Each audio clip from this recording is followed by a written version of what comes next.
All right, today we are diving into a source with a pretty provocative title, The Looming Architecture of Economic Recolonization. It makes a really bold claim, and our goal here is to unpack that argument piece by piece and see how it's constructed. So right off the bat, the source hits us with this huge question. It's a heavy one for sure, and it really sets the stage for the whole chain of arguments we're about to walk through.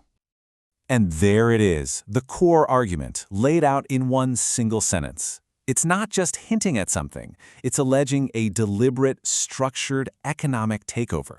So you have to ask, how does it even begin to build that case? Okay, let's dig into how the source actually builds its case for this economic recolonization. It all seems to kick off with one single, absolutely massive number. Yep, $500 billion. According to this text, the whole argument starts with an alleged commitment by India to consume $500 billion worth of American products. It's a staggering figure, and the source presents it as the very first domino to fall. But what exactly are we talking about here? The text specifies this isn't just about everyday goods. A really critical piece of this puzzle, according to the source, is the consumption of genetically modified, or GM, American crops. And this is where the argument takes a pretty dramatic turn, connecting global trade directly to public health.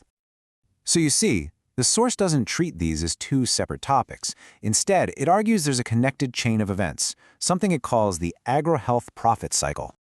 Now, what's really interesting here is how this is laid out like a cause and effect chain. The argument goes like this. The consumption of these goods, especially the GM crops, leads to widespread illness. This, in turn, drives people into the healthcare system, where, the source claims, U.S. firms are perfectly positioned to profit.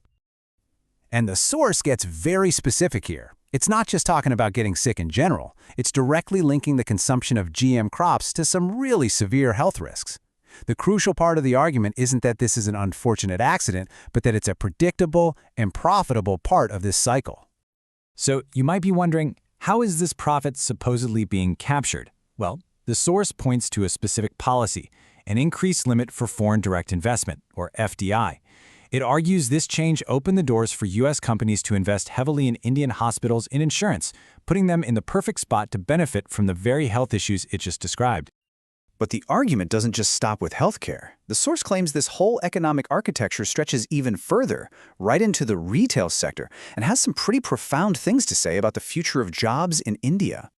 And this slide illustrates the next point perfectly. The text basically sets up a direct conflict, a showdown. On one side, you have these massive, foreign-funded retail and delivery platforms. And on the other, you have the traditional, local neighborhood shops, known as kiranas. The consequence of this showdown, according to the source, is clear and direct. The argument is that the rise of these huge platforms is effectively pushing local vendors out of business, and in the process, totally changing the way Indian retail works. So this disruption in retail naturally leads to an even bigger question about the workforce. I mean, if these traditional jobs are disappearing, what's supposed to replace them? Well, the outlook the source presents is, let's just say it's not very optimistic. This chart kind of visualizes the pretty grim future that the source paints.